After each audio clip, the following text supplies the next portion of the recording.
You want to support Roland Martin Unfiltered? Be sure to join our Bring the Funk fan club. Every dollar that you give to us supports our daily digital show. There's only one daily digital show out here that keeps it black and keep it real. It's Roland Martin Unfiltered. Support the Roland Martin Unfiltered daily digital show by going to RolandMartinUnfiltered.com.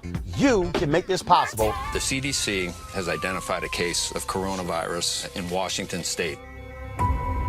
The words about a pandemic at this point? No, we're not at all, and it's going to be just fine. Whatever happens, we're totally prepared.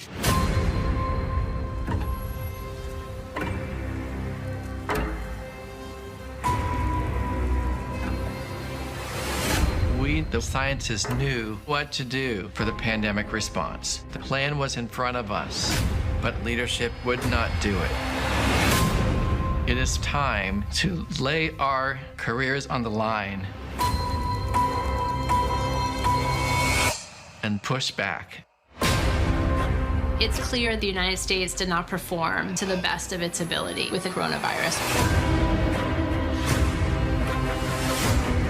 What went wrong for us? The truth is that political leaders caused avoidable death and destruction. The scientists sounded the alarm every day. The U.S. government was doing nothing. One day it's like a miracle, it will disappear. It'll be wonderful, it'll be a gift from heaven. It's complete bullshit. He has no idea what he's talking about. I decided to break protocol and alert Americans. A key government scientist was removed because he wouldn't climb on the president's bandwagon. They'd started to blame other people, and it was frightening. There was real fear of retribution, and we were watching the number of deaths in the U.S. tick higher and higher. Do you take responsibility? No, I don't take responsibility at all. We've never had a failure like this. The truth is finally coming out. There's so much to expose.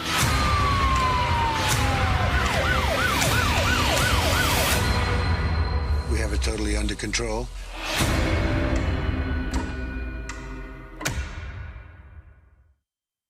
Those are some of the viral ads that were dropped in response to Trump and coronavirus, really from a debate on Tuesday. Today, Joe Biden, he spoke in Grand Rapids, Michigan, where he talked about coronavirus, but also he talked about health care. Hey, folks. Good afternoon. Before I start, let me explain the delay. We wanted to make sure that we're doing everything by the numbers. And so I got two COVID tests this morning, one in Delaware and one by the former White House doc who came up, and everything is clear. We wanted to make sure everything was clear before I came. And we were supposed to have an event after this at a headquarters, but based on the crowd size and an indoor, it was concluded by the docs that best not to do it. But I want to thank all of you. I want to thank Matt. And Matt, you're dead right. You were putting yourself on the line, and a lot of other people did all across this country in your union. And I want to thank David Way, Secretary Treasurer of Local 951, for having me here today. Look, I'd like to start by acknowledging. The reason I wanted to show that is because we talked about folks who are just joining us. Of course, Donald Trump is now at Walter Reed Medical Center after testing positive for coronavirus. It is important there, Rob, for Joe Biden to give that speech wearing his mask, because in moments like this, you need leadership. He talked about at the opening there in terms of how they involve in testing as well. He's wearing that N95 mask. People follow leadership. And then when leaders disavow masks and disavow social distancing, the rest of the public is like, well, what the hell? If it's good for them, it's good for me. This is exactly the kind of leadership we need right now. Yep. Well, so goes the leadership, so goes the culture, so goes an organization, and so goes a nation. So we absolutely need a leader that understands that what you say matters, what you do matters, and people do follow what other people do. And we've seen people follow, unfortunately, this current president off a cliff. And the president's fallen and got himself in trouble. And so now I hope people can step back, breathe, and not let their emotions or not just be totally irrational, and see that science works, data works, and this is about protecting other people. Because had we done this earlier, we didn't have to have 207,000 people dead, and however many others are going to be affected in the future now. This could have came under control, and I think would have had Donald Trump done the same thing that Joe Biden is doing. It is not political to wear a mask. It is about being safe. Hard stop. And so I hope people get back to that, and we can actually get back to focusing on issues that matter. We can come together as a country and just really get off this stupidity, because this has really hurt us. Not only stupidity, but this dangerous attitude that science doesn't matter, facts don't matter. The only thing that matters is what makes me feel good. Quentin, go ahead. I mean, at the end of the day, if Donald Trump comes out and then he really just pushes the coronavirus issue, then I think we'll see a change. Other than that, I really don't think we will. In the end of the day, like you said, the leadership matters. And right now, he's the leader of the country. He sets the tone, right? So at this time, we have a leader that still says that it's not important. If he even him going to the hospital, I feel like... And in fact, and hold tight 1 second. In fact, the White House has released this, Kayleigh McEnany has released this statement. President Trump remains in good spirits, has mild symptoms, and has been working throughout the day. I'm going to see if I can pull this up. Folks, this tells you that this is more serious, and they keep trying to let everybody believe. If y'all see it, this is the, let me know if y'all actually see it here. This is the statement. President Trump remains in good spirits, has mild symptoms, and has been working throughout the day out of an abundance of caution. And at the recommendation of his physician and medical experts, the president will be working from the presidential offices at Walter Reed for the next few days. President Trump appreciates the outpouring of support for both he and the First Lady. That's from Press Secretary Kayleigh McEnany. Quentin, again, you don't work from the presidential office at Walter Reed for the next few days if you have mild symptoms. Right. I mean, for sure, it's more serious than what they're putting off. But at the same time, it's the narrative that they're going to put out in the coming days, right? Because I don't think they can make a hard switch as far as they've been pushing. I mean, it's at the point that people are storming state houses and everything, just saying that it's a hoax. And even though he has it, unless something serious happens to this man, I just really don't see them changing their platform on it. Well, they're going to have to change their platform. It's projected that another 150, 200,000 people will die before the end of the year. President and First Lady have it. I mean, so many people have had this virus. Many of them have survived. Some have not. I certainly don't expect him to reverse himself on mask wearing, but I do expect him to put one on. And I bet the doctors at Walter Reed will tell him the same thing. And now that we know that how highly contagious he is, let me repeat that, how highly contagious he is, if he walks out of the White House without a mask on, somebody ought to arrest him. That's hyperbole. But I mean, it's really absurd. Not that much. Got it. but you know. I understand. No. Look, I understand your point. Bottom line is this here. Again, the games that they played, it should be no games. And this is where, if you were the chief of staff, Mark Meadows, you would have some guts and say, look, he's in the hospital, mandatory mask in the White House. You completely put in real rules. You listen to Dr. Anthony Fauci. That's what they should do. All right, folks, back to our Roland Martin Unfiltered video in just one moment.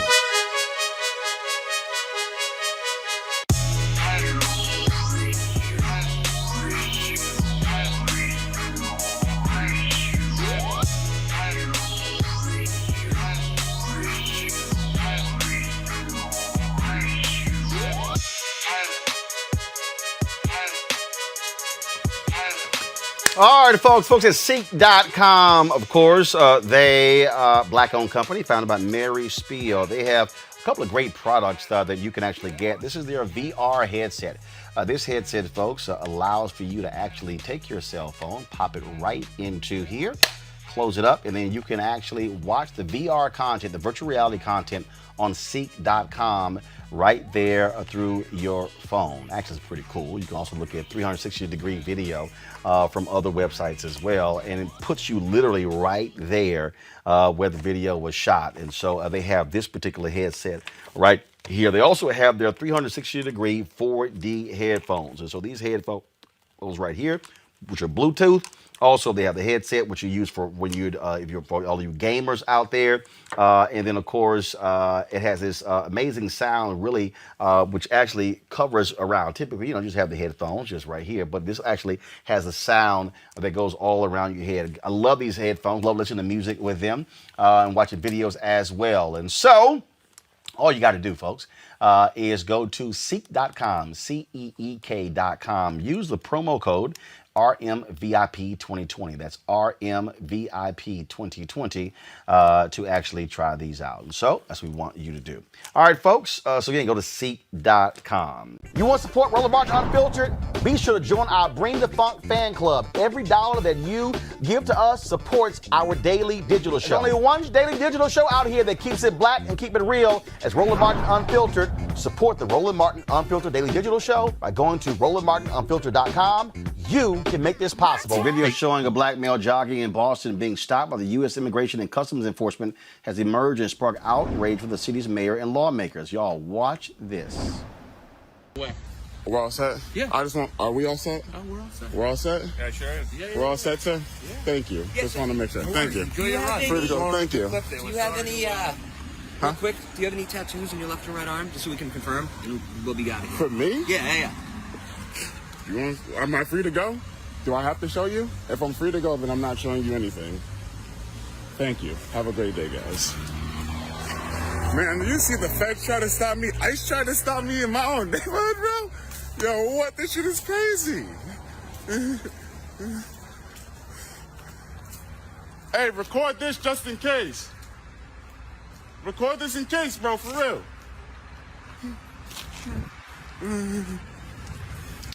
So the video is only a short clip of Bina Prella. The 29-year-old man was jogging in West Roxbury, Massachusetts, when he was stopped by ICE. Boston Mayor Marty Walsh, City Council member Matt O'Malley, and Congresswoman Ayanna Pressley expressed outrage at ICE racially profiling a member of the public. An immediate investigation has been called to look further into the incident. Why? I mean, first of all, what? So I guess ICE like, yo, Dr. Hey, we stopping any damn body. And show me your tattoos. Man, take your punk ass on. But you know what this really highlights, I think, Roland, is how insecure we are in our own country.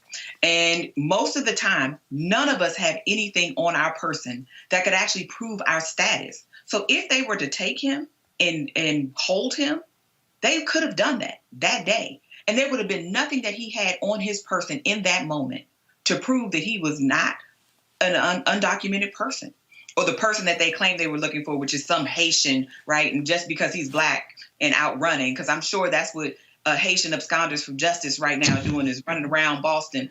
But, you know, this nonsense that happens all the time. And it was, I'm sure, you match the description. That's what every black person, every black man in particular hears on a regular basis. You meet the description. What's the description? Black and male. That's it. I am thankful that this man was able to go home to his family, that he was able to have a moment where he could walk away and not have to be detained and not have to potentially be shot in the back or any of these other things, because this is real and this is dangerous. And I tell people all the time, many of the times when we are walking around, moving about the world, we assume that we have things on our person that can prove we a citizen. Your license won't do it. Your social security card won't do it. Unless you have a passport or a birth certificate or something like that on you, there's nothing to prove that you aren't a citizen, and nothing to stop deputized police officers that in some places they've made quasi-immigration officials or ICE agents who are jumping out on people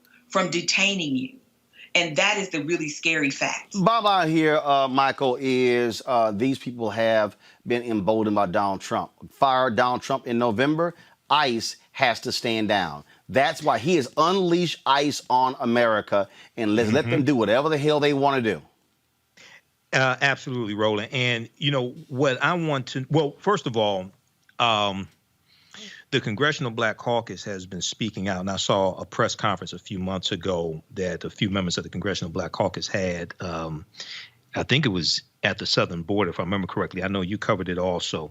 But when it comes to Black undocumented immigrants, or even Black immigrants, period, who are here legally, they are the first ones to be deported, even if they're here legally. Okay, they're the first ones to be deported, and very few people actually speak up for them. So, you know, this could have easily gone the wrong direction. This could have easily gone the wrong way, but I want to know what ICE is doing to crack down on white undocumented immigrants, because it's very easy for white undocumented immigrants to intermix with other white people, and there are a lot of white undocumented immigrants, but that's not talked about. So I want to see videos of ICE pursuing white undocumented immigrants to see how they handle that also.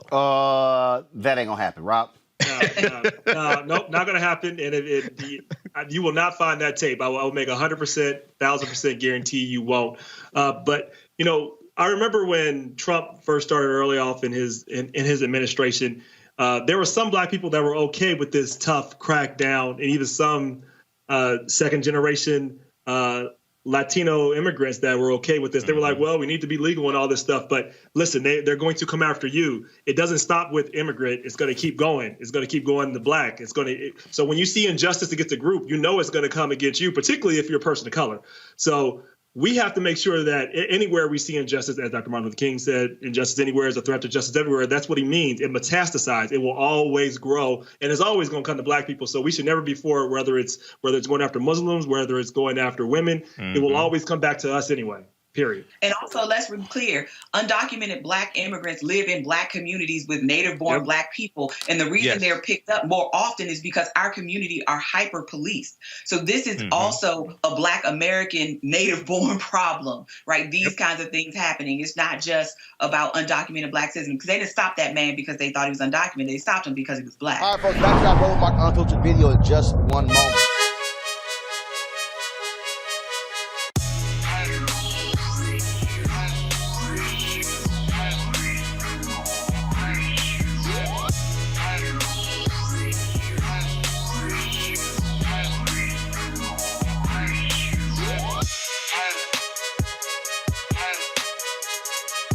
All right, the folks at Seek.com, Black-owned company founded by Mary Spio. They, of course, a virtual reality company. You can check out their content at Seek.com, CEEK.com. You can do so, of course, with these VR headsets. You can look at it, of course, on your regular device or your pad or your computer.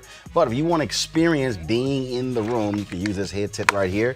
All you simply do is just pop in your cell phone in here, pop it on, and then put this headset on, and you can literally experience their content in virtual reality. And so allows for you to do a 360-degree view of the room. But also, folks, they have the 360-degree 4D headphones right here.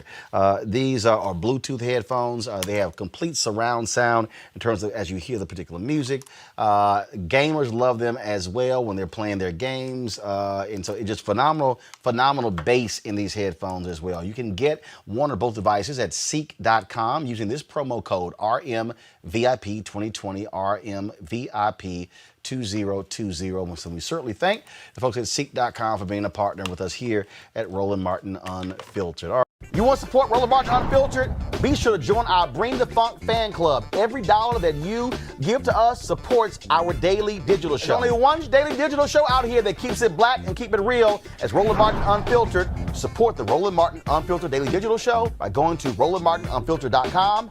You can make this possible. Folks, Donald Trump is leaving the hospital today after being diagnosed with COVID-19 and spending just 3 days there. Of course, interrupted by a spin around the block yesterday to greet his fans, which is pretty stupid. As of today, there are 7.45 million confirmed cases of coronavirus and 210,000 Americans have died. His treatment and quick release is raising lots of questions. Of course, he took to Twitter. You want to talk about just crazy, folks. Let me pull up this tweet to show you literally the level of ignorance of Donald Trump. He sent a tweet out today saying that he was going to be leaving the White House. But listen to literally what he said in this idiotic tweet, which looks, what, has he taken it down? Because I was going to pull it up here, where he actually announced before the doctors did that he was going to be leaving at 6:30 and talked about how, basically how he's beaten coronavirus and he hasn't felt this good in 20 years. Yo, I don't even understand the logic behind that. But some folks did have something to say about it. Of course, when he went, the Rep. Replies had this to say, and Alex, he was really on point. This message for the president. You finna quarantine. Quarantine? So you're trying to listen? Listen? You don't listen? No. Don't come talking about this some CDC guidelines. You don't listen to CDC. Remember? CDC don't know what they talking about. I dare you disrespect Megaland like that and start listening to directions. Y'all don't listen to no directions. Y'all is the directions, remember? You finna quarantine. You scared. You scared. Get out of here. Back in these streets. These people want to rally tonight, man. And you in the bunker. Get out the bunker and get back out here in these streets. There ain't no corona. You finna quarantine. We in this together. No, we ain't. Y'all in this. We ain't in nothing. Sleepy Joe. He's weak, Sleepy Joe. But now you want to quarantine.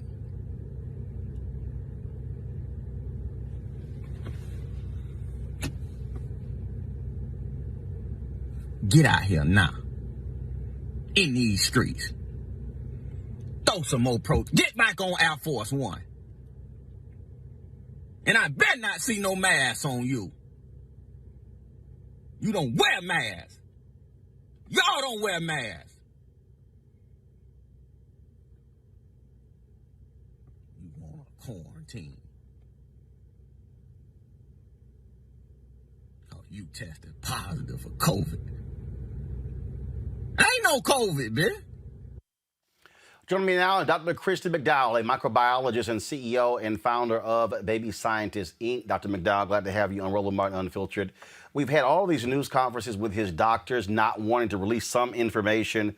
There's no way in the world this man gets coronavirus last week, all of a sudden taking these experimental drugs and should be leaving the hospital, potentially infecting others. We already know 19 people who have been at the White House have tested positive. Today, Kayleigh McEnany, the press secretary, who yesterday addressed reporters without a mask on, and she kept saying how she tested negative. Well, guess what? Today, she tested positive. This is an example of you can come into contact with somebody and test negative for 3 or 4 days and then test positive. That's exactly right, Marlon. Thanks for having me today. The president leaving the hospital is completely and totally reckless and is totally dangerous because he is still highly contagious. He has active virus in his body right now. And he also has a very high viral load, meaning he is very contagious. And so going to the White House, he can spread it so easily.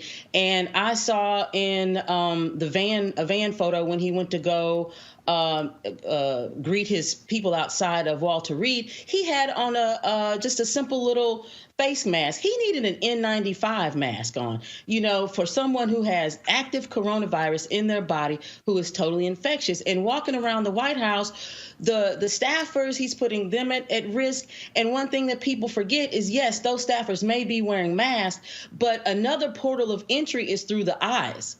And so just because he may have a mask will not protect them from getting coronavirus if he is in the White House. Another thing that's important to remember is that the White House doesn't have the level of filtration that a hospital does. The hospital has the high-end HEPA filters that can filter out viral particles. The White House does not have that. And the CDC put back on their website today that to confirm that the virus is airborne, something that he and his administration and his followers want to deny. This virus, once it is in the air, can stay in the air for a matter of time, which is significant, before it will fall to the ground or disappear. So it's very reckless and dangerous for him to be going back to the White House because everyone is going to be at risk. This is, and the thing about it is, when you look at staff, I mean, these folks are going back home. Kellyanne Conway, she tested positive. Now her daughter is freaking out on TikTok saying, hell, she may have infected me. Yeah, that's true. I mean, before Kellyanne mentioned it, her daughter put on TikTok and was like, Mama's around here coughing her butt off, around the house, which was a major sign because, you saw at the Rose Garden conference when Kellyanne was talking to Barr up close. She's at home with her family. And that's what will happen with the other staffers in the White House who do not have the medical capabilities, access to the drugs, and access to the level of care that the president does. These people who have regular health care will not have that type of care if they get sick. And they won't have the ability to get steroids and, investigational drugs and antibodies to fight off the disease and feel like they're 20 years younger. So that's the danger in it all, is that these staffers could contract that virus and take it home to their children, families, and many people live with their elderly parents, and that will be dangerous as well. The thing that, again, this is still, all of a sudden he's trying to act like, hey, I beat this thing. You got Republicans running around saying, Trump, he beat back coronavirus. 210,000 people are dead. There are a number of people having the after effects. And also, let's be clear, 99.9999% of Americans don't have free health care, don't have access to the experimental drugs. The drugs that he's getting, only 300 people have been able to use these experimental drugs so far. That's right, Marlon, because the drug that he's being administered is remdesivir. It is an investigational drug that is still in clinical trials. It's still in the clinical trials. I believe it's in clinical phase 3. He also was able to get a antibody concoction, and antibodies are the proteins that our body makes. And these antibodies were isolated from people who previously had coronavirus. So they are able to attack the virus directly. And so these are drugs that no one in the world has access to right now but him. And so people who on regular health care, who have no health care at all, will not have access to these drugs. And that's what makes his transfer back to the White House so dangerous because his staff, drivers, the butlers, the cooks, they don't have access to this type of healthcare that can provide those level of drugs that he is getting. And so for him to say, oh, don't worry about coronavirus. Yes, people still need to worry about coronavirus. It's out here. It's alive. It's infectious. People need to wear their masks. They need to continue to wash their hands, and they can need to continue to social distance, because those are the things that will keep us safe, us regular people out here in these streets. One of the things that again jumps out when you talked about that N95 mask, first of all, which is very hard to actually get for those of the rest of us, is it a cloth mask with a filter? So exactly what should the rest of us be wearing as well? So, yes, like you said, the N95 masks, they are the type of, they are medical grade masks. Those are masks that the hospital staff will wear, the doctors, the nurses. It's also masks that scientists will wear when we work with infectious diseases such as Ebola, coronavirus, SARS.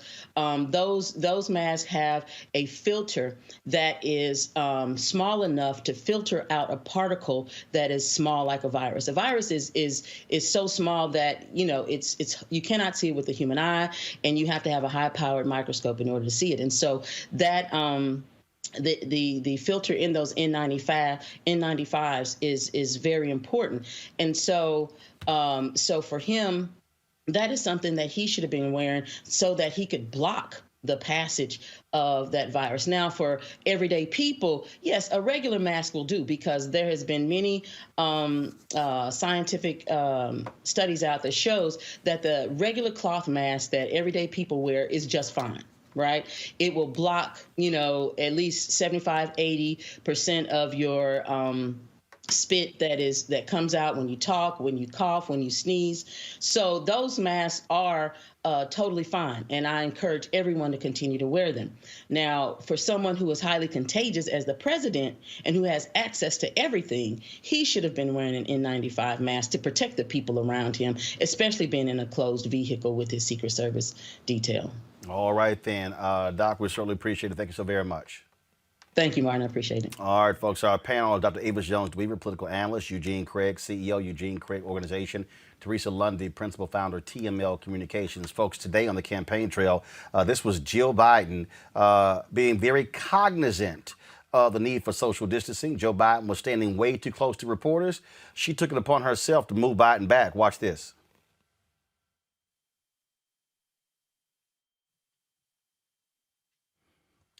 So again, you see right there where she's like, yeah, you need to pull you back.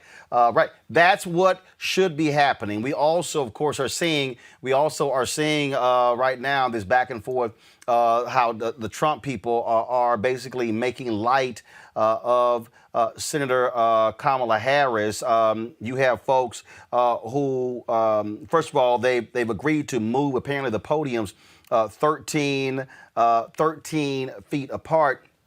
The Biden people, the Harris people are talking about potentially erecting a plexiglass barrier. This was the barrier that was in place on Saturday night. Jamie Harrison brought his own plexiglass barrier in his debate with Lindsey Graham. And then if you have Katie Miller, who is a spokeswoman for the Trump campaign, basically making light of that. This is the same Katie Miller who's married to Stephen Miller, who actually got coronavirus earlier. And Teresa, the CDC recommends that if you're in the workplace, if you can, to erect such barriers. I agree. This is the time where we cannot take our lives lightly. Millions have died globally, and thousands have died nationally. And I think, for when the president gets coronavirus and his team is getting coronavirus, essentially it looks like the only people that are safe are the vice president's team. So it looks like they'll be moving in the White House pretty soon. But I think we're all over. We're seeing a national attempt to, okay, you know what? Maybe we will start looking at CDC guidelines. Maybe we will start taking precautionary methods.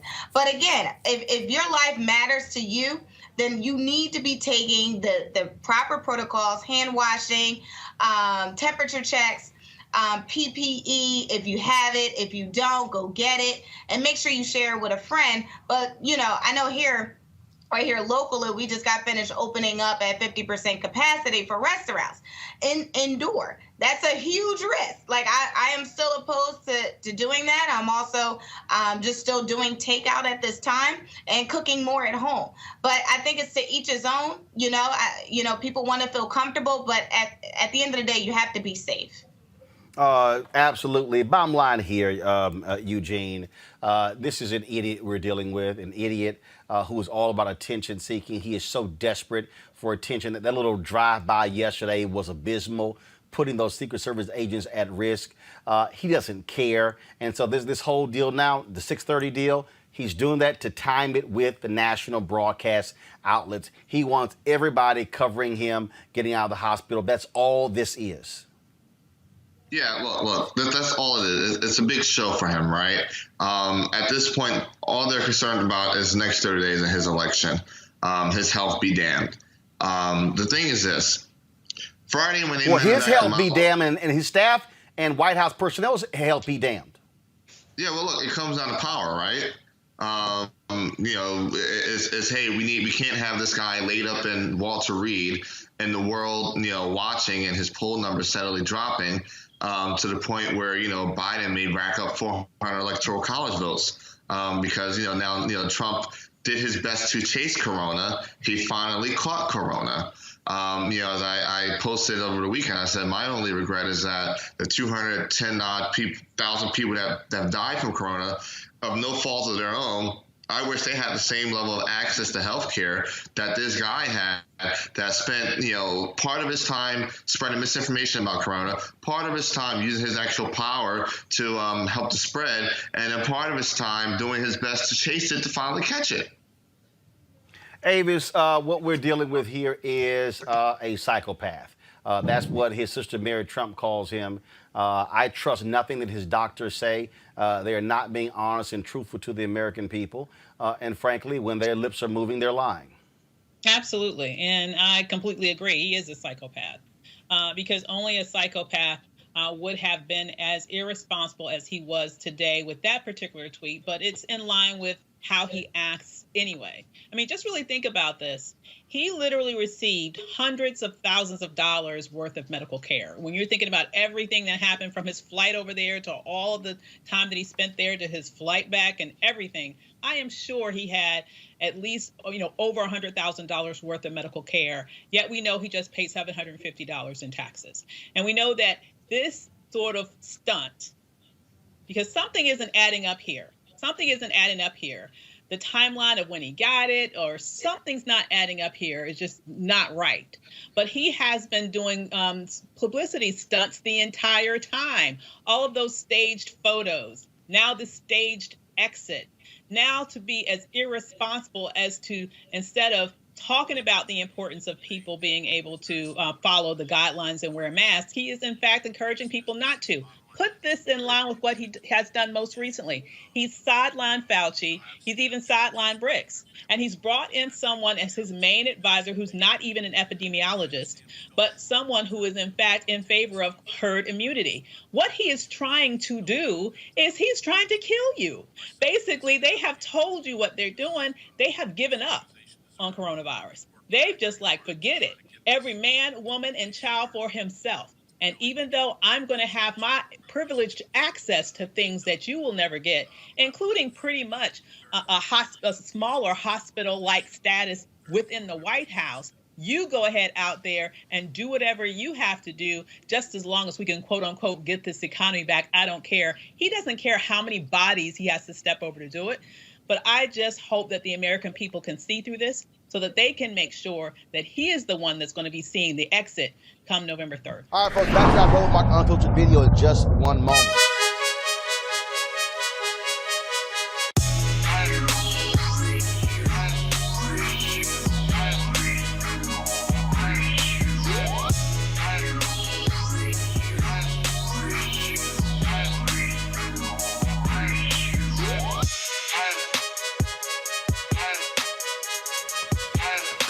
All right, folks at Seek.com, of course, they black-owned company founded by Mary Spiel. They have a couple of great products that you can actually get. This is their VR headset.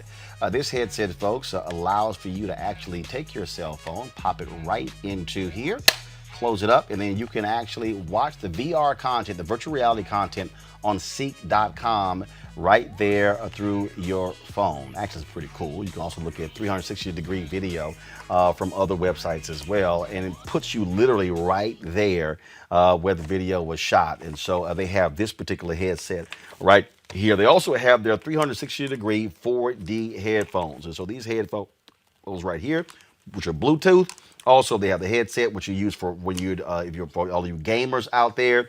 And then, of course, it has this amazing sound, really, which actually covers around. Typically, you just have the headphones just right here, but this actually has a sound that goes all around your head. I love these headphones. Love listening to music with them and watching videos as well. And so, all you got to do, folks, is go to Seek.com, Seek.com. Use the promo code RMVIP2020. That's RMVIP2020 to actually try these out. And so that's what we want you to do. All right, folks. So again, go to Seek.com. You want to support Roland Martin Unfiltered? Be sure to join our Bring the Funk fan club. Every dollar that you give to us supports our daily digital show. There's only one daily digital show out here that keeps it black and keep it real. As Roland Martin Unfiltered. Support the Roland Martin Unfiltered Daily Digital Show by going to RolandMartinUnfiltered.com.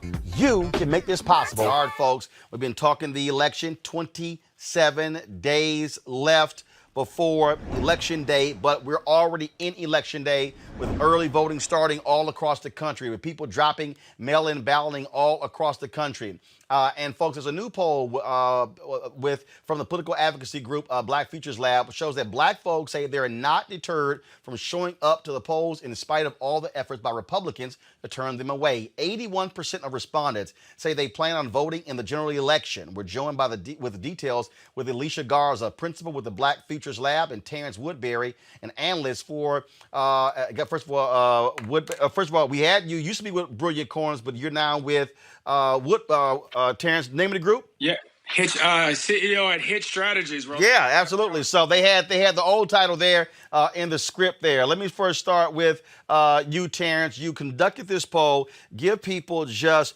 the basic overview of what it says. So this is, fascinating research, and what I appreciate, I want to thank Alicia Garza and Black Future Labs, because far too often in polling, black folks get reduced down to a single crosstab, or even less than that. We even get reduced down to people of color in a crosstab. And so this robust research allowed us to really open up the black community and to look at some key audiences and demographics, and to identify some potential problems going into this election cycle. And the truth is, we got some problems going into the final stretch here. Joe Biden is significantly underperforming Hillary Clinton's losing margins amongst black voters. And we do see that concentrated amongst black men, and particularly young black men under the age of 49, where Donald Trump is receiving 18% of the vote. We also identified some other problems here with that seem to indicate that black voters are being bombarded with misinformation and disinformation, and it's beginning to impact not only how they feel about Joe Biden, but how they feel about Kamala Harris. And so, I'm looking forward to unpacking this some more, and finally breaking out some crosstabs of black folks that realize that we are not a monolith. Alicia, that particular point, disinformation, we've had Shireen Mitchell on this show talking about that. People are getting stuff they're getting it from Facebook. And the thing is, I've said to the Biden people, the Harris people, look, you got to counter disinformation. You can't just let it sit out there and and where there's no response to it whatsoever. We got some audio issues with you. Make sure your microphone is up. Guys, can we pull up her audio, please? Can you hear me okay? Now we got you. Go ahead. All right, cool. Well, I was just saying, Roland, you and I have been talking about this for at least a year. And we came on to the show a year ago and talked about our Black Census Project. And we've been hearing for a long time that not only are Black men being left out and left behind, especially when it comes to political campaigns. But we've also been talking for a ton of time now about the ways in which Black communities are being targeted with disinformation and misinformation. And frankly, as somebody who's a co-founder of the Black Lives Matter Global Network, nobody knows more about misinformation or disinformation than I do. I mean, in this moment, Roland, Black voters are being assaulted by the kind of misinformation and disinformation that is trying to keep people away from the polls. And in this particular political moment, Roland, what we're finding is that lies are spreading much faster than the truth. But here's the other thing that I know, and we're so proud to partner with HIT Strategies on this groundbreaking poll, because 30 days out from the election, it's time for us to stop saying Black voters are not a monolith. We've been saying this for a long time now. It's actually time for these campaigns to be taking action. And so what this poll has done is really laid out in very clear terms what it means to target Black voters in such a way that is addressing the concerns that we have. And it's also being very, very clear that if these two candidates, Vice President Joe Biden and Senator Kamala Harris, if their campaign is not taking this seriously, it's sure to have an impact at the polls, and it's sure to make sure that the impact of this election season is not what most of us would want it to be. Terrence, when you talked about going inside of those numbers, even though we have less than a month, 27 days to Election Day, what should candidates be looking at doing with these numbers? Is it too late to appeal to these voters? Or what should they be doing? What kind of messaging? Where should they be trying to reach them? You know, it's not too late, and a lot of Black voters are still undecided. I've been saying since January that Black men are the real swing voters in this election, and can frankly determine the outcome in a lot of the battlegrounds that we've all been paying close attention to. But when you look at this data, it is quite clear that for Black voters across demographics, for younger Black voters and under Black voters, for Black men and for Black women, rural and urban, the issues are clear. The top issues for Black voters are COVID-19, racism, and the economy. The order of those three issues may alternate depending on what group of Black voters you look at, but those three issues are consistent. And until we lean into racism, I mean, we cannot, and this goes for the entire Democratic Party. This is not just a Joe Biden problem. This is a Democratic problem that we all have to confront. And I want to acknowledge what Joe Biden said in his Gettysburg speech today, where he really leaned into the moral imperative of the nation solving the original sin of racism. But Democrats have to realize that we cannot respond to racism with economic policies and more affordable health care.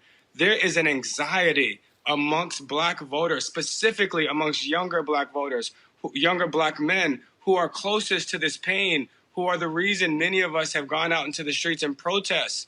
That anxiety we have to lean into. We have to present an alternative view of a view of America that leans into racism. But also, Roland, we really do have to do a better job of defining Senator Kamala Harris here. She has been taking the brunt of this misinformation and disinformation. And frankly, she's being used to discredit him. And we asked the question, does Joe Biden picking Kamala Harris as his VP make you more or less likely to support him? And overwhelmingly amongst Black voters, 70 to 80% of Black voters are more likely to support Joe Biden because he chose Kamala Harris. But 14% of younger Black voters are less likely to support Joe Biden because he chose Kamala Harris. And had you told me that 3 months ago, that there would be Black voters that wouldn't support him if he chose her, I would thought it was unbelievable. But when I asked in focus groups recently in Florida, a young Black man, 25-year-old Black man in Florida said to me, I know what Joe Biden's priorities are as president because he chose a top cop as his vice president. He just wants to lock up more Black people. I don't know about you, Roland, but I've never heard a young Black man use the word top cop. That is, he is repeating verbatim what he is hearing in misinformation and disinformation, and we have got to combat that, and we have to do a better job of raising her profile, of telling her story, and using her to anchor this candidacy. But Alicia, I'll be perfectly honest. That was a fault of Senator Kamala Harris. Her campaign did not realize what her greatest Achilles heel was, and then they started emphasizing the top cop language as well in this whole idea of appealing, let's just be clear, to white voters who are all about law and order. And so there's a difference between saying I'm the top cop when you're not a cop. You're not. They should have been framing themselves in the same vein as the Marilyn Mosbys, the Stephanie Moraleses, the Aramis Ayalas before Marilyn Mosby, Stephanie Morales, and Aramis Ayala even came on board. And so that's also on them. You know, I couldn't agree with you more, Roland. And honestly, this election cycle has aged me about 15 years because we actually did. We begged so many of these campaigns to stop using this kind of language, but also not to let other people shape your story for you. As somebody who's born and raised here in California, somebody who was of age when Kamala Harris was district attorney here in San Francisco, I can tell you her record is actually much more complicated than the misinformation campaigns would have you think. But at the end of the day, it was not a great decision from her earlier presidential run to not tell her story on her own terms. And at the end of the day, Roland, I have to just say, this is a function of who's running these campaigns in the first place. Yep. And the facts of the matter is, it's not folks who are deeply connected to our communities. They are using formulas that weaponize race, that triangulate around race in order to appeal to white suburban voters, particularly white women. We have found time and time again that when campaigns don't pay particular attention and do deep investment in Black communities, that we have the kind of scenario that we're seeing now and that Terrence is describing. It's not too late, though. We have 29 days to set the record straight and to make sure that we're getting our stories out on our own terms. The question is, are we going to be able to sidestep some of the white men who are running these campaigns and let them know that we actually know what's going on in our communities much more than they do? And what's at stake, frankly, is whether or not our communities turn out to vote. We're not unclear about who to vote for. It's about being unclear as to whether or not our vote will even matter. And that's the challenge we have to address. I'm going to bring my panel here with questions. Joseph, your question first for Alicia and Terrence. Yeah, absolutely. Obviously, thank you guys so much for joining us. And I think obviously this election cycle is giving us all gray hairs. But looking a little bit further into the future, I'll start with you, Terrence. You know, maybe what are the things that you think we can be doing as a people when you start talking about a movement of Black voters to demand that we have both parties being accountable to the promises they make and responsive to the needs of our community? I think obviously right now we would agree we have a Democratic Party that is responsive to the needs of Black people, but not necessarily accountable for the promises they make. And the Republican Party that in many ways is kind of content to be neither responsive or accountable simply for the fact that in many ways they've been able to win elections by being neither. So what are the things that you think, and digging through the data that you've been compiling, not just here, but also in the past, about as we move towards a new American majority, what are the things that we can do to start accelerating progress so that both parties are actually actively contesting for our votes on equal footing? Absolutely. Thank you for the question. You know, I want to give you a quote from a Black man in Pennsylvania. Just last Thursday, I hosted these focus groups. Actually, these are actually previous focus groups. But a Black man said to me that my hood did not get better under Obama, and it didn't get worse under Trump. So tell me what these presidents got to do with me.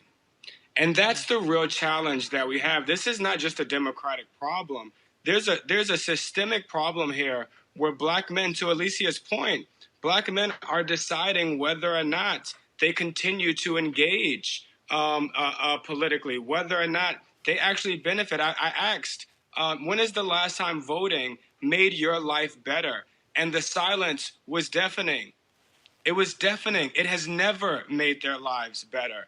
And so this is a moral imperative, I believe, for us to really empower communities. We have to stop this transactional approach to politics. That is, if you vote, then all of your problems are solved, and really engage Black voters and young voters in civic responsibility and what we must do to bring about the change that we want and to demand from politics, from politicians, and from the political system the changes that we would like to see. And frankly, I mean, there's a justifiable cynicism, a justifiable lack of trust.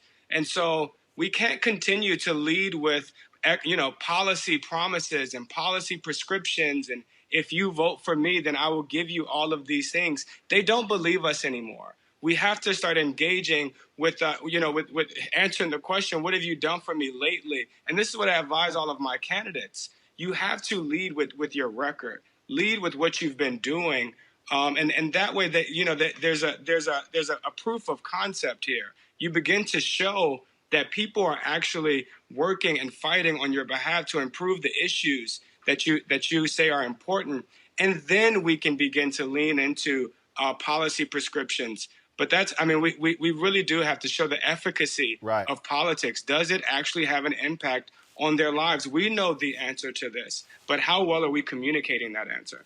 Lauren, next question. How you doing, Alicia and Terrence? I wanted to get your comments on the part of politics that involves the money. I think so often what happens in this game is that the Democratic Party specifically only pays attention to who gives them money. One of the reasons why we see certain demographics in charge of these campaigns are those are demographics that give them money. Particularly, I was thinking, and I'm not making a commentary on the work of these groups, but I do think about what you were saying about white women, and I think about NARAL and Planned Parenthood and Emily's List, and I think Planned Parenthood's work is great, but I think the reason they get attention that Black voters don't get is because they have the money piece. We have the voting piece, but we have a voting piece that they don't have, but they have the money piece, and I wanted to just hear your thoughts on that. Well, I can jump in here. I mean, I think that that's a fair assumption. I mean, we know actually now that Planned Parenthood is being led by our sister, Alexis McGill Johnson, who's only the second Black woman ever to head that organization. But bigger than this, I think you're absolutely right that money inside of politics is really what helps to lead towards these skewed and faulty types of strategies that don't actually deliver the votes. So while they may be following these Democratic donors, those donors aren't actually delivering the kinds of votes that they need for Democrats to win. What we know about demographics in this country is that communities of color, particularly Latinx communities, are becoming the demographic majority in this nation. And demographics is not destiny, but what is destiny is that our communities, if organized, right, and if invested in, could turn out to be the largest voting blocks in these election cycles. But it's a lack of vision, frankly, that allows for these kind of top donors to be leading the strategies rather than people rooted in communities that have everything to gain from turning out and everything to lose from democracy withering away. And so we have seen this happen on their watch. And frankly, if this election season isn't enough to do an about face, I'm not really sure what else can be enough. Terrence, real quick, you got an answer? Yeah, absolutely. You know, frankly, Democrats are going to have to become more loyal and responsive to their most loyal voters. Black women are not only the most likely voters in America, they're the most loyal voters in the Democratic Party. And I want to push back on the money idea as well. I mean, I spoke to the Boulay archons last week and gave them a political briefing on what the state of the election was. And when they asked me what they can do to improve these numbers, I told them directly, hold your money, earmark it. When you give money to the Democratic Party, you tell them, I want this to go towards raising the profile of Kamala Harris. I want this to go towards empowering and mobilizing Black men. There's plenty of Black money in this party. We have to start weaponizing our money until our agenda and our communities are being advanced. Mustafa, final question. Yeah, this is either for Terrence or Alicia. You know, we got 27 days left. We're honoring Fannie Lou Hamer when she once said, I'm sick and tired of being sick and tired. I just had conversations with Black folks in Appalachia. And yes, there are some Black folks there. What do we do in the next 27 days to reach those folks who have been unseen and unheard? Mm-hmm. Well, I'll start off by saying what we do in the next 27 days to make sure that our folks who have been left out and left behind are at the center of this election season is we've got to turn them out. We've got to make sure that folks like LaTosha Brown from Black Voters Matter, that the folks from the Movement for Black Lives, the folks from the Black to the Future Action Fund, and all of these other entities that are going into our communities and motivating and mobilizing voters and have been for the last year, have the resources that they need so that we can close the gap between the outreach and the investment that the party's been doing and the outreach and investment that's needed to get everybody involved. The second thing I think we need to make sure we're doing is really making sure that these campaigns understand what's at stake. 27 days is not a long time, but it's also not no time. And so there is an opportunity to change course. And actually, this week is a wonderful opportunity to speak to not only the strongest base of the Democratic Party, but also speak to the issues that most Americans care about. And frankly, we missed a huge opportunity last week in the debates to really get into a discussion about race and how it impacts every single system and structure in our society. And this isn't a new opportunity to push back against this BS law and order agenda for some, right, but not for the president and his cronies, but also to offer a pathway forward. And frankly, we shouldn't be telling any lies on that stage. We should be telling people things are hard, but without your participation, things will never get better. Everything you leave on the table, somebody else will eat. That's how we got Donald Trump in the first place. Folks, where can people actually see more of these survey results, polling results? Well, you can check out our website at blackfutureslab.org. You can hit up Hit Strategies to get some more information about this polling data. We'll also be doing more events, so follow us to figure out where we'll be. I know Terrence and the crew at Hit Strategies has also been working directly in states with some of our partners like New Florida Majority to really look at, how does this data apply to messaging? And so we want to keep you all in the loop. So if you want to follow us, check us out at blackfutureslab.org. Alicia Garza, Terrence Wilberry, I certainly appreciate it. Thanks a lot. Thank you so much. Thank you, Roll. All right, folks, back to our Roland Martin Unfiltered video in just one moment.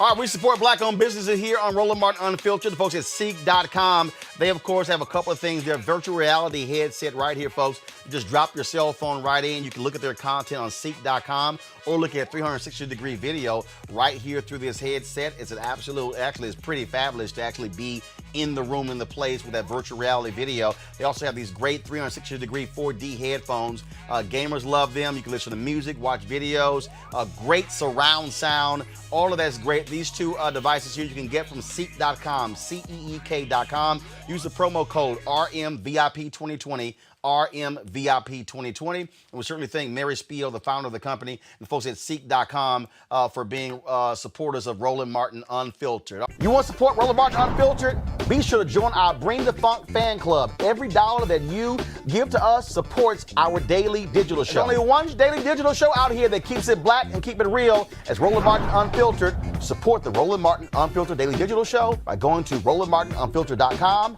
You can make this possible and understand what is going on. It's a perfect example of what Donald Trump has unleashed today in Michigan. 13 men, including members of the anti-government militia Wolverine Watchmen, are facing charges for allegedly conspiring to kidnap Michigan Governor Gretchen Whitmer and possibly killed her. They were going to kidnap her from her summer vacation home and storm the state capitol building with 200 men. Now, folks, the plot was revealed in an FBI criminal complaint which names 6 people as federal defendants from Michigan, Delaware, and Ohio. These white domestic terrorists, Adam Fox, Barry Croft, Caleb Garwin, Daniel Franks, Harris and Brandon Caserta. Again, Adam Fox, Barry Croft, Garvin, Caleb Franks, Daniel Harris, Brandon Caserta. Now, Attorney General Dana Nessel of Michigan announced state terrorism charges against an additional 7 individuals, all tied to Wolverine Watchmen. The complaint reads, in early 2020, The FBI became aware through social media that a group of individuals were discussing the violent overthrow of certain government and law enforcement components. Among those individuals identified were Croft and Fax. Through electronic communications, Croft and Fox agreed to unite others in their cause and take violent action against multiple state governments that they believe are violating the U.S. Constitution. The complaint goes on to detail where they met, what they discussed, and how they communicated. Governor Whitmer said this today after the charges were announced. Good afternoon. Earlier today, Attorney General Dana Nessel was joined by officials from the Department of Justice and the FBI to announce state and federal charges against 13 members of 2 militia groups who were preparing to kidnap and possibly kill me. When I put my hand on the Bible and took the oath of office 22 months ago, I knew this job would be hard. But I'll be honest, I never could have imagined anything like this. I want to start by saying thank you to our law enforcement. Thank you to the fearless FBI agents. And thank you to the brave Michigan State Police troopers who participated in this operation, acting under the leadership of Colonel Joe Gasper. I also want to thank Attorney General Nessel and the U.S. Attorneys Burge and Schneider and their teams for pursuing criminal charges that hopefully will lead to convictions, bringing these sick and depraved men to justice. As a mom with 2 teenage daughters and 3 stepsons, my husband and I are eternally grateful to everyone who put themselves in harm's way to keep our family safe.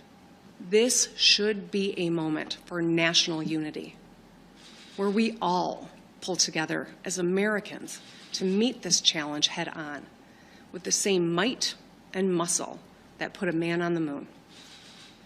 Seeing the humanity in one another and doing our part to help our country get through this.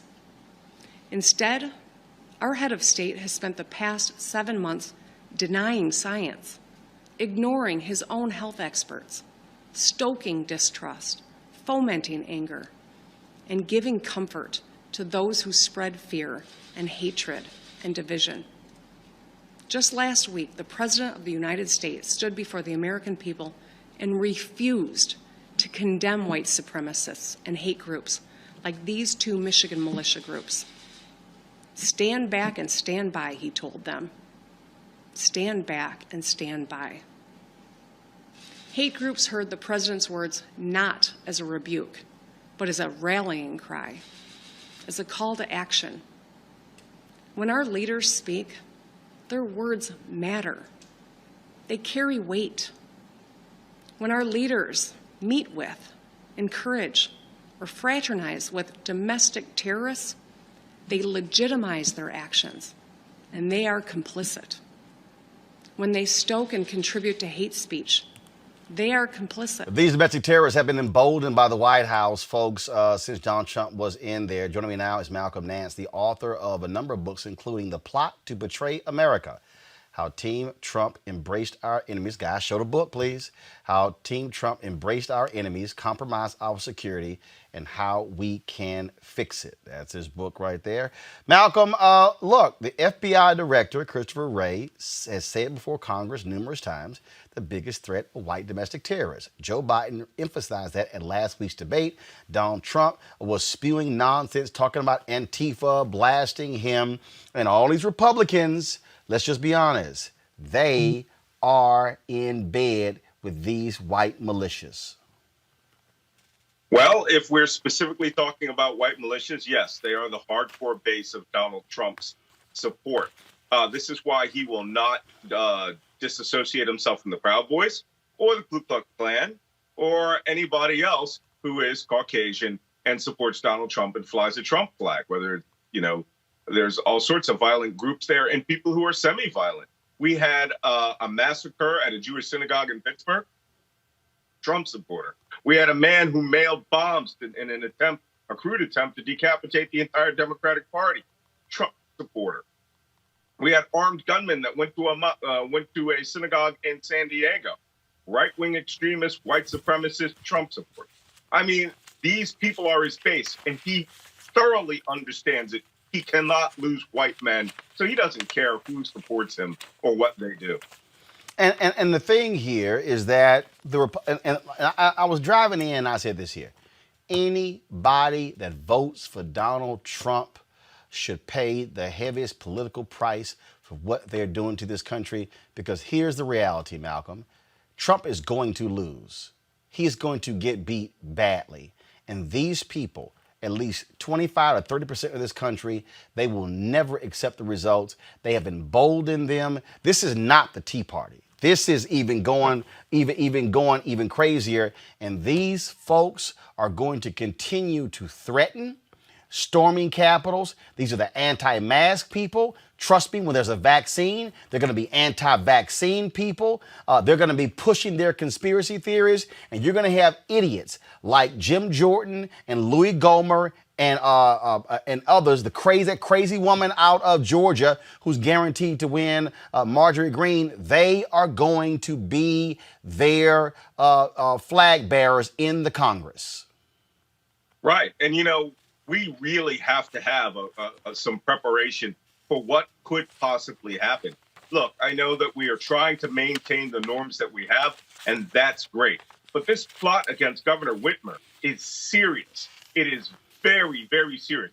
If I were to take the name Wolverine's militia off of this story and slap ISIS or Al Qaeda in it, it would be 24/7 coverage. I would never leave the studio, much less be in my man cave in my home.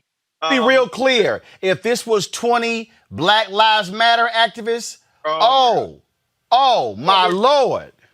There'd be a national push to arrest everyone in every major city in America who had anything to do with the leadership of Black Lives Matter. This is where we have this double standard. Long ago, when I first started, I wrote a book that's used by almost all federal law enforcement officers called the Terrorist Recognition Handbook. And we have sections in there about white nationalist extremists. This isn't new. Timothy McVeigh, when he blew up the Murrah building in Oklahoma City, thought he was launching a race war in which every cop and soldier in America was supposed to recognize the attack as the moment they take their guns and kill every black in government. That's what he thought would happen. These people really believed, according to the indictment, that there were law enforcement members associated with the militia. And like McVeigh, I met the cop that pulled Timothy McVeigh over and arrested him because the cop knew instantly that he had the right guy. But he said McVeigh thought he was his ally in blowing up that building, and he was proud to show him his gun. This is the mindset these militias have. They think the government, the military, state troopers, and law enforcement are on their side.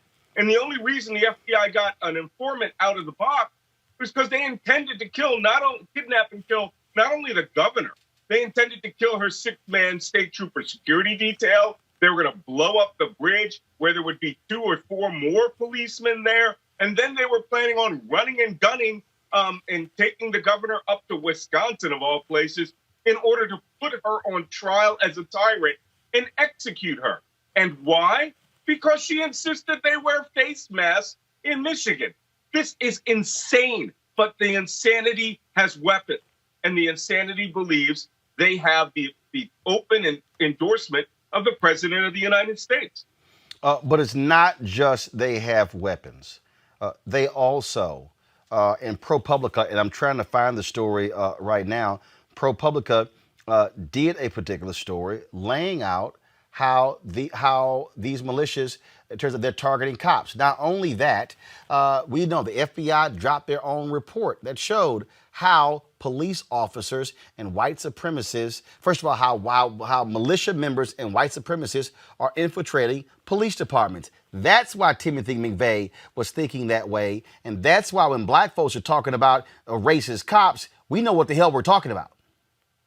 Well, you're right. They do recruit from those areas. And, I wouldn't call it infiltration. I've trained a lot of law enforcement in New York, Georgia, all over the country, all of these SWAT teams and organizations that carry out counterterrorism. One of the interesting things I learned is that 80% of them do not go in the military. They all go to cop school after high school, right? They go to these police academies, and they have no fundamental training in the discipline of the armed force. So many of them get these exact same ideas, particularly sheriffs, because the posse comitatus movement in the United States and the sovereign citizen movement have created this myth that the sheriff is the only authorized law enforcement that they answer to. That permeates into the mindset of these anti-government extremists, and anyone who's a deputy sheriff or a cop or retired soldier that comes into these ridiculous little, I don't call them militias, I call them covert terrorist cells, right? They're domestic terrorist cells who are in insurgency training inside the United States. The only difference is I use the word American versus Iraqi or Syrian, right? So these domestic terrorist cells, when they get a single guy who comes in there who's been in the army or a guy that comes in from law enforcement, they co-opt that belief that these people are all on their side. One thing I can tell you, having trained as a SWAT officer at one point with Capitol Hill Police and Los Angeles Police SWAT, cops are a very jealous organization. They love the concept that they are the arbiters of law and order. So if these groups think that they're going to go to guns and step up the cop, this is the one time you will see police defend the system, because they do not like anything other than the fact that they are the system. They don't like people with guns going on shooting sprees wherever they are. So they'll defend the governor. They'll defend the people of Michigan, for all the faults that we see inside the system. And this is a mistake these crazy terrorist cells are making, because we are not designed to collapse in a world like, The Walking Dead, where you think you can just get away with everything because you have guns. Well, look, this is something that is going to have major implications moving forward. I have been saying since 2009, folks, get prepared for white fear, white minority resistance. These people are going to be very much involved in that. Malcolm Nance, author of the book, The Plot to Destroy Democracy. We certainly appreciate you joining us at Roland Martin Unfiltered. Thanks a lot. My pleasure. Let's go back to our panel. Erica, again, this is something that this is not an anomaly. This is going to happen a lot more. Yeah, absolutely. And the reporting bears it out. We just seen the New York Times reported earlier this week where there was a suppressed threat assessment that comes out annually that in fact talks about white supremacy, and that these groups as being really the most prominent threat to our society right now on American soil, that it is in fact white domestic terrorists. And so just thinking about that, the implications of you have a William Barr, who, as Dr. Carr says, is in fact the toady of the son of a Klansman, when you think that he has weaponized the Department of Justice for his own kind of happenings. When we look at that and we think about this report that was suppressed, that did in fact talk about the violence, I'm just considering and thinking about, well, as a person who has a military background, it was good to see Malcolm on. But one of the things that I would love to ask him is, when we think about those folks that have gone and they have been in war and served abroad during many conflicts fighting terrorism, would you consider a Donald John Trump to be a person that is radicalizing these people that we're seeing here on American soil? So I think that in addition to these are threats that we're going to continue to see, to also understand, if I've said before earlier, that, even after an election, prayerfully, it'll be in favor of Biden and Harris, that there is much work to be done. It is not time to be complacent. It is not time to just say, well, I voted and they won, I've done my job. It is really time to be prepared for really the hard and heavy work that is going to be state, local, and federal government cleanup, and really just protections around these people who have a commander in Donald John Trump that still feel that they have been called to order and will obey him no matter, where he may find himself post the election. This is what I've been saying, Reese. What Donald Trump has unleashed, what Republicans have supported, when these fools in Congress, by them shaming and blasting others for wearing masks, these are the people who stormed the state capitol in Idaho, in Michigan, in Wisconsin. And that's what you're seeing. You're going to see more of that because these deranged individuals think that they are true patriots, and they have no problem. They are racist against black people. The Proud Boys are racist as well. I don't care if some dude out there who's Latino, who's heading the Proud Boys. There are Latinos who are racist. And so folk had better understand these folks are not going away, and the Republican Party, knowing full well how their base is shrinking and shrinking, they're going to be even more appealing to these bigots and these thugs, these white domestic terrorists. Absolutely. We have currently COVID-infected Senator Mike Lee, who said today on Twitter that democracy is not the objective, and actually that rank democracy is a threat to liberty and things of that nature. That is a call to these militias. I call them terrorists. What I'm really sick of is the fact that if this was a group of Muslims, or if it was, as you said, Black Lives Matter, these would be called terrorists. This would be called a terrorist cell. But instead, because they're white, they're called militias, and it almost indicates some sort of patriotism when in fact it is sedition. The same kind of sedition that that William Barr wants to charge Black Lives Matter protesters with. Where are the sedition charges for these people who are trying to overthrow government? Where is the law and order party when it comes to these terrorists who are trying to attack and murder, kidnap government officials? Where is the law and order when it comes to that? But as we point out many times on this show, when it comes to Republicans, their law and order is not about law and order in terms of the laws as written in the Constitution, because whenever they don't care about that, it is about the order of white supremacy. And so that's why we do not see them condemning or discouraging this. We actually see them encouraging it and radicalizing it. Stand back and stand by is a hold tight until we need to call upon you. But these people are trying to stockpile things. The way that they got these people on these charges was when they were trying to exchange the money for the explosives and the ammunitions and things like that. And so this is something to absolutely be very, very wary of. More Black people have to have guns. I'm not saying we start a race war. Be clear about that. I'm not advocating violence. But we have to be prepared to defend ourselves. Make sure you get licensed guns. Make sure that you have all your paperwork in order, but go ahead and make sure that you're not caught out there, because I personally don't think that these people are very much in our neighborhoods. These are in mostly white areas that these people get radicalized in. But just in case, it don't hurt to have some kind of something stowed away in case shit goes down. Greg. No, Reese's right. Roland, since this criminal enterprise began, this settler colony we call the United States now, it's been building toward this. I don't know if anybody could have predicted that there would be one event that might be the event horizon to forestall the inevitable. But when you're talking about a white nationalist settler colony project, settler colonialism, this is inevitable. And, Malcolm mentioned Timothy McVeigh, a military veteran, Desert Storm, who came, and when you listen to his testimony, this man who blew up the Oklahoma Federal Building and killed a little bunch of Black babies who were in that daycare that day, in case people don't remember, he saw himself as a patriot, and he was. And by patriot, I mean not what we be talking about, patriotism. No, I'm talking about what patriot really means in a settler colony.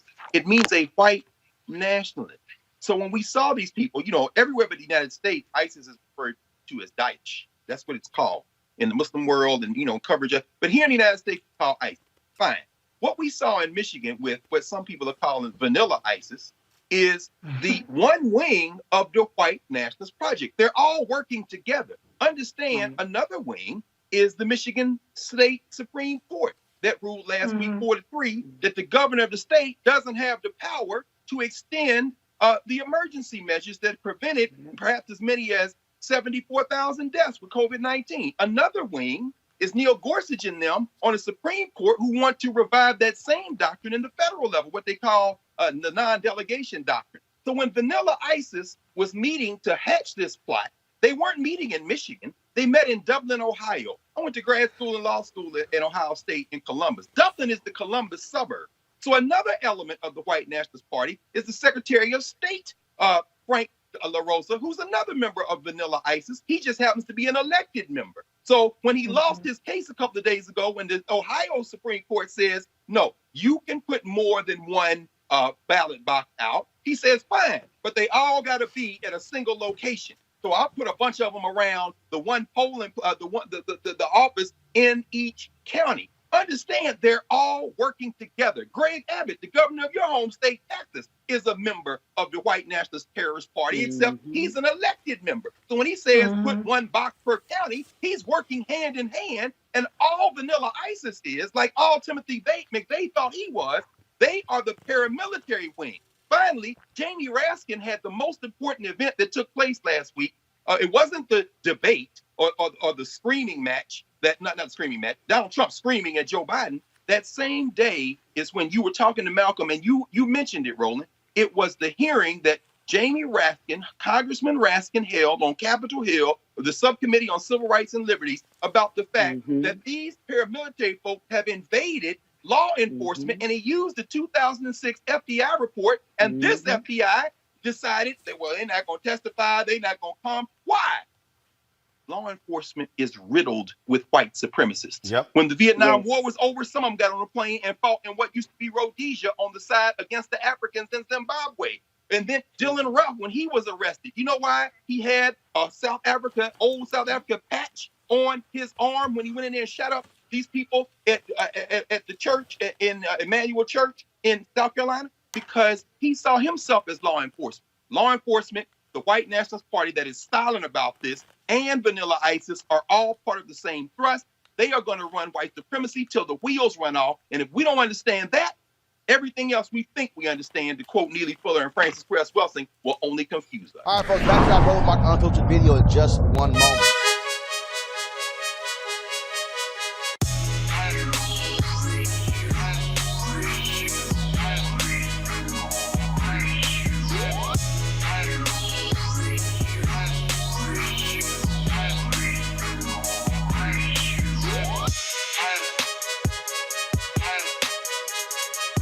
All right, the folks at Seek.com, black-owned company founded by Mary Spio. They, of course, a virtual reality company. You can check out their content at Seek.com, CEEK.com. You can do so, of course, with these VR headsets. You can look at it, of course, on your regular device or your pad or your computer. But if you want to experience being in the room, you can use this headset right here.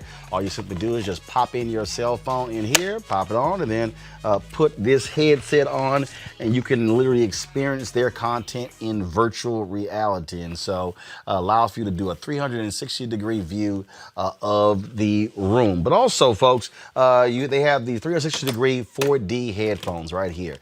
These are Bluetooth headphones. They have complete surround sound in terms of as you hear the particular music.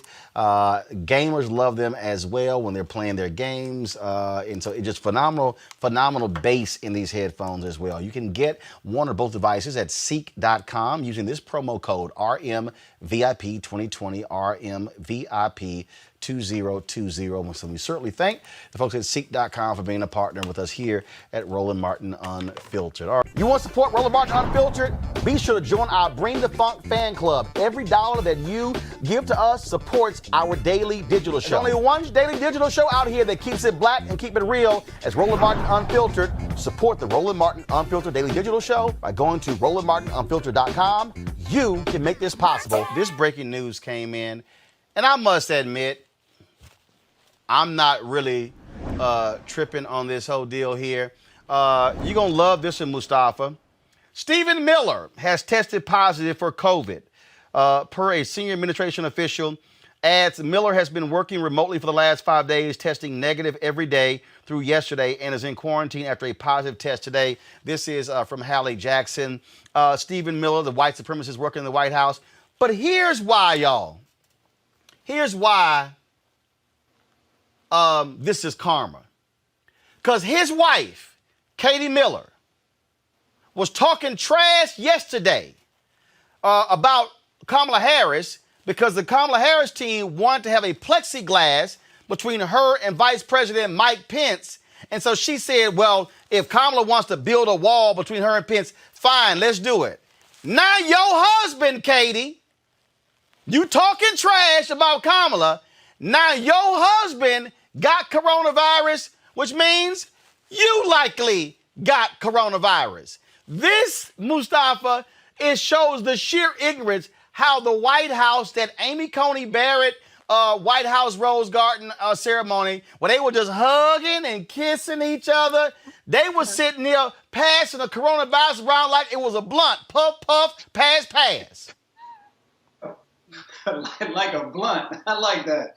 I mean, the reality of the situation is that we need plexiglass, probably something stronger than plexiglass, between the Trump administration and the rest of America. These folks have, they live in this millionaire bubble. I used to say a billionaire bubble, but we know that Trump doesn't have $1 billion.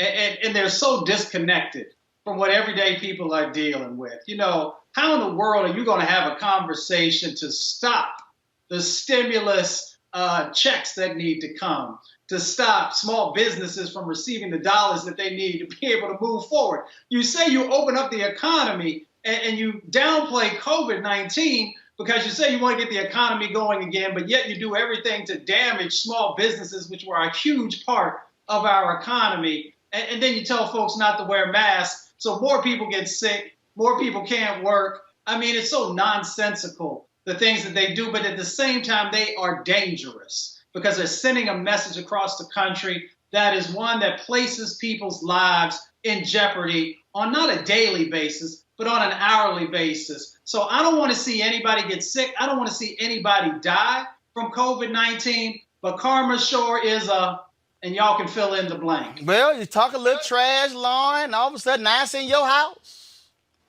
Yeah, well, they have been trying to, the President of the United States has been ignoring this crisis since day one. He's tried to PR his way out of it since day one. They've never had any comprehensive strategy for it. Now we have over 210,000 people dead. Now he's, of course, pulling the stimulus. I think Pelosi might have something when she says he's so amped up on steroids that may be affecting his judgment. But then again, his judgment wasn't very good to begin with. So how do we know it's affecting his judgment? They're a disaster. And the fact that they're going out like this in late October, right when the campaign, when really you should be so concentrated on the campaign, your strategy for the campaign should be taking hold. The fact that they're crashing and burning because of their own stupid, irresponsible, dangerous decision-making is very fitting. It's extremely fitting. It's also just dangerous for our national security. We had a COVID outbreak, obviously, Pentagon today, because they're just stupid. They're stupid people. They don't know what they're doing, and quite frankly, we can't get them out of here fast enough. I don't want nobody to be sick, nobody to die from coronavirus. But Joseph, when that black preacher in Virginia ignored all the rules and kept having church, I call him stuck on stupid. I'm telling you right now, Donald Trump, Stephen Miller, Kayleigh McEnany, Chris Christie, Senator Mike Lee, Senator Ron Johnson, all them dumbasses who were at the White House hugging, kissing, sitting next to each other, not wearing masks, acting like this was no big deal. Now they sitting here dealing with it. Rudy Giuliani on TV coughing, said, I got my test earlier, we'll see. This is what happens when you're stupid. This is what happens when you ignore the doctors and ignore the scientists. And then last night, Trump up there, showing he the big man, up there wheezing just to get his little dictator video. They are stupid. Put a damn mask on. Social distance. But you can't tell arrogant ass folks nothing, Joseph. Look, I will say this: if we're in a serious boxing match, then people should protect themselves at all times. And if you don't protect yourself at all times, then obviously you might get caught with a roundhouse to the face. So I think at some point, there has to be a level of personal responsibility. People have to assume the responsibility. You had former Vice President Joe Biden talking about states and governors, and people have to assume responsibility. Ultimately, also people have to assume responsibility. And if their choice is to not wear a mask, then they have to accept the consequences that go along with it. And I think as a society, I think I said a little earlier, the issue that we have in America is that America is founded on individual freedoms and liberties. And that makes it very difficult in this environment from some people to understand that it's incumbent on us to consider the needs of our neighbors. And that's not just about COVID-19. That's also about talking about justice and for black and brown people all across this great land. This inability to understand the true nature of the problems facing the person next to you and to be willing to compromise in anything that we do on behalf of that next person because we're all part of this shared fabric. That is, to me, the root cause of all of this, bigger than the partisan divide that we face today. And I think that if we can start to examine things through that particular prism, it might be easier for us to understand how we got here. It's real simple. If you work for that fool and you stupid enough not to wear a mask, your ass deserve everything you get. And if he tell you take it off, nah, damn that, Joseph. Look, Joseph, if my wife was like, damn that, I'm going to sorority meetings, I'm doing this here, her ass would be quarantining. I'm telling you right now, this fool telling reporters, take that thing off. How many White House reporters have gotten coronavirus? Kayleigh McEnany, her little silly ass, addressing reporters with no mask on. Well, I've had negative tests the last 3 days. 4th day, she get it. Man, put a mask on. But no, they won't even do that because they're arrogant. They're arrogant. And if you are arrogant enough not to put a mask on working in closed quarters and you get it, yo, that's on you. You can't say it's on anybody else. That's on you. And if you work for an idiot like Trump who tells you take it off, his valet got it. His body man got it. You got White House staff. I've been to the White House. It's old black people who work in the White House. It's black people who are dying from coronavirus. This man could very well infect White House staff, mostly black people, because his arrogant ass won't actually follow the CDC guidelines. All right, folks, back to our Roland Martin Unfiltered video in just one moment.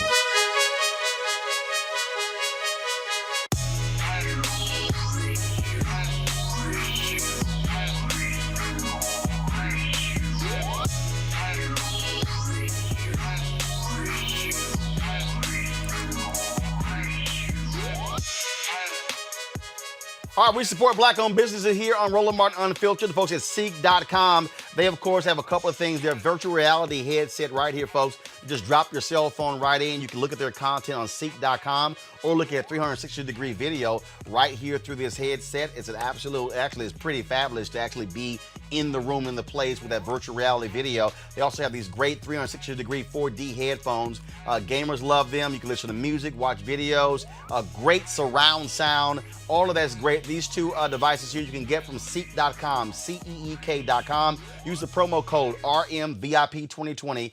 RMVIP2020. And we certainly thank Mary Spiel, the founder of the company, and folks at Seek.com for being supporters of Roland Martin Unfiltered. You want to support Roland Martin Unfiltered? Be sure to join our Bring the Funk fan club. Every dollar that you give to us supports our daily digital show. There's only one daily digital show out here that keeps it black and keep it real as Roland Martin Unfiltered. Support the Roland Martin Unfiltered daily digital show by going to RolandMartinUnfiltered.com. You can make this possible. The debate that took place on Saturday between him and Lindsey Graham. Lindsey Graham is real concerned about this particular race and how it will actually impact the voters there. He complained often in that particular debate and then about Jamie Harrison, all his money he is being raised. One of the issues that came up dealt with that of the Supreme Court. And remember, Lindsey Graham said, use my own words against me. Even in Trump's final year, if a Supreme Court vacancy comes up, we're not going to fill it. Jamie Harrison reminded him of that at the debate on Saturday. Son, you change the rules. He changes the rules every time he gets. You know, Senator, you said, use my words against me. And you said it after the Kavanaugh meetings, not before the Kavanaugh hearings, after the Kavanaugh hearings. And your words, your promise was that no judicial nominee should be considered or approved or what have you in the last year of an election. And you even named President Trump when you said it. And so this is my thing. You know, my grandfather always taught me, he said, Jamie, a man is only as good as his word. Well, Senator, how good is your word when you made a promise to the American people? And even more, you made a promise to the folks in South Carolina that you wouldn't be doing what you're doing right now. It reminds me of playing Monopoly with my son. You change the... I showed you earlier that plexiglass that was actually set up between the two of them, and the issue, of course, the pandemic also came up in this debate. This is what Harrison had to say about that. This has impacted me personally, Judy. My grandaunt Gladys passed away this July in a nursing home by herself. That is the story that so many Americans are experiencing right now. And part of why we're experiencing, no, we're not going to blame the president. We shouldn't blame the president. We shouldn't blame anybody for the inception of this disease. But where blame should come is how we handle this disease, whether or not we take it seriously. You know, tonight I am taking it seriously. That's why I put this plexiglass up, because, you know, it's not just about me. It's about the people in my life that I have to take care of as well. My two boys, my wife, my grandmother. We need to make sure we are addressing the issue here in South Carolina. We have had 750,000 people unemployed here in South Carolina because of the COVID. We've had 3,000 people to die. We've had over 100,000 to be infected. Let's take this issue seriously and do all that we can to not only take care of ourselves, but each other. Joining us right now is Meg Kennard. She is the Associated Press correspondent there in South Carolina.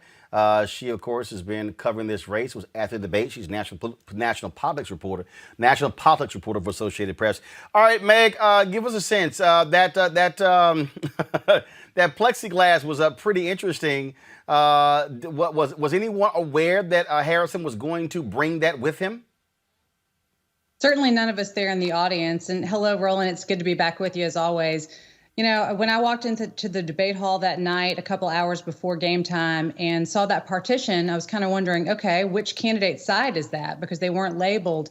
And through talking to some folks there, realized that that was what Jamie Harrison had requested. His campaign told me that they wanted that set up pretty much because Lindsey Graham, through his roles in the Senate and heading up the Judiciary Committee and his relationship with President Trump, he's been around a lot of people who've recently released the results of positive COVID tests and come down with COVID. And so the Harrison campaign said that per CDC guidelines and recommendations that anybody who has contact with someone who turns up to be positive, that they should quarantine. And now, you know, both men said that they tested negative the day before the debate, but Harrison's campaign said they weren't taking any chances for those reasons that Jamie noted during the debate, but also perhaps to make a point that was very visible. What has been the reaction in the state to this particular debate? There were a lot of very pointed questions. These moderators should have been there for the first Trump-Biden debate. They definitely kept people on point and on task.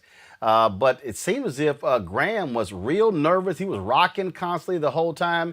He knows that he could very well lose this race. He has not faced any type of opposition like this since he has run since he's been a United States Senator. This is definitely the closest general election that Senator Graham has had in South Carolina. I'm not sure if it's something we talked about last time, but 6 years ago when he ran, the fundraising in that race didn't even get up to $8 million. And now we're talking about more than $60 million. So this is definitely a different kind of campaign. But folks who watched that debate, I don't really think it changed a whole lot of minds. I think that both candidates got a lot of their points out there and spoke to constituencies that are likely watching them very closely, but already probably supporting them. And so for that sliver of voters in the middle who've yet to make up their minds, who aren't sure which candidate's going to get their support, they probably still have a little bit more thinking to do since, there was a lot of very partisan talk. There was a lot of painting this race in kind of national strokes in terms of, tying each candidate to a more national ideology and not just representing the issues of South Carolina. We all know that the balance of the Senate is at stake. And so there's a lot going on there.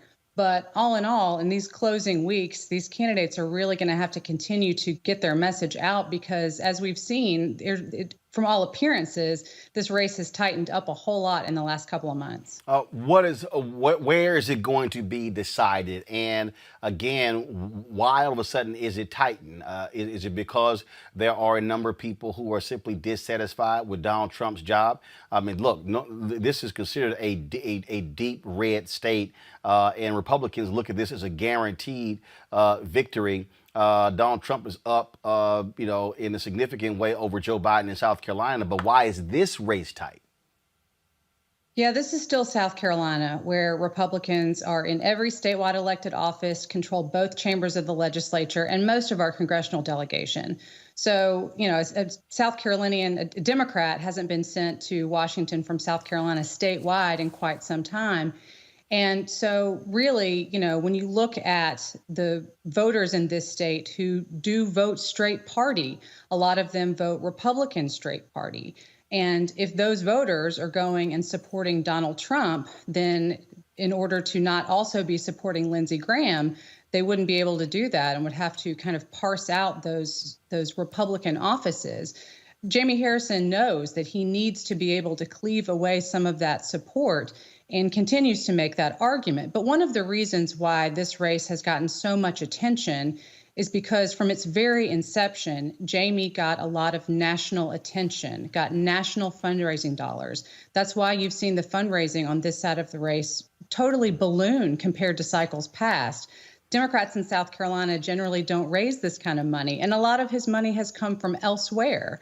Those people can't vote here, but they certainly have been able to get Jamie the money that he's needed to stay on the airwaves, to do the kind of advertising that a lot of Democrats in this region generally don't have the opportunity to do, particularly with Senator Graham's position as chairman of the Senate Judiciary Committee. There are a lot of eyes on him in that role as well. So given the Supreme Court nominating process that's going on, that just adds another layer of interest to this contest. But also, I just saw that outside PAC's about to drop $10 million to help Lindsey Graham, so he's certainly not complaining about their outside money. Yeah, the Senate Leadership Fund has recently announced that they're going to be spending $10 million in the closing weeks of this race to support Senator Graham.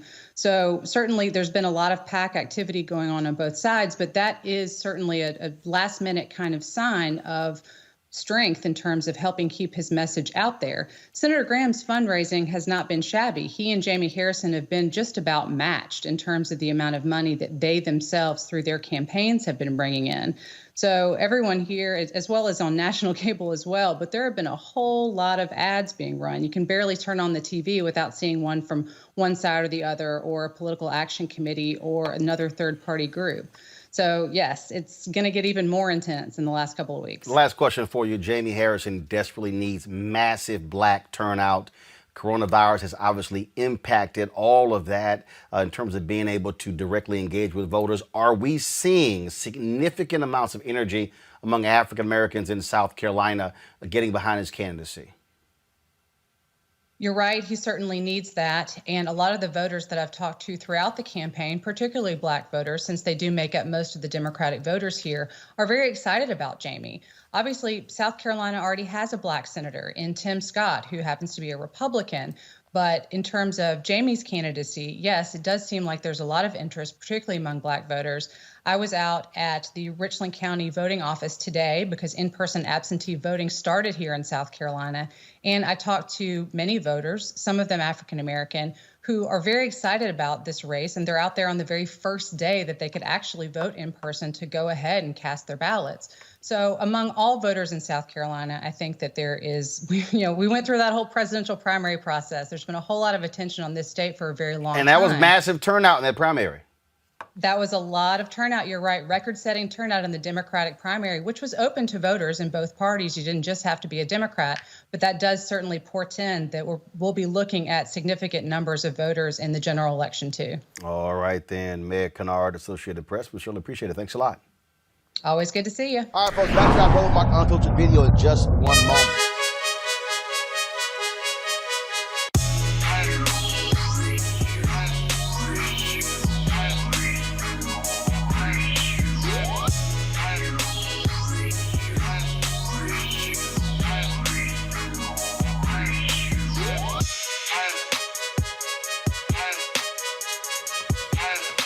All right, folks at Seek.com, of course, they black-owned company founded by Mary Spiel. They have a couple of great products that you can actually get. This is their VR headset.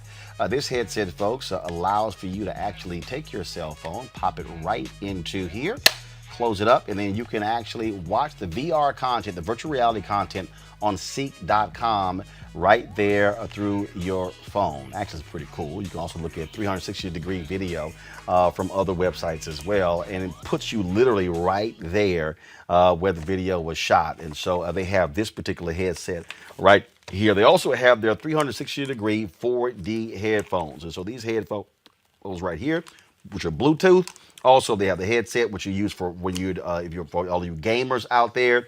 And then, of course, it has this amazing sound, really, which actually covers around. Typically, just have the headphones just right here, but this actually has a sound that goes all around your head. I love these headphones. Love listening to music with them and watching videos as well. And so, all you got to do, folks, is go to Seek.com, Seek.com. Use the promo code RMVIP 2020. That's RMVIP 2020 to actually try these out. And so that's what we want you to do. All right, folks. So again, go to Seek.com.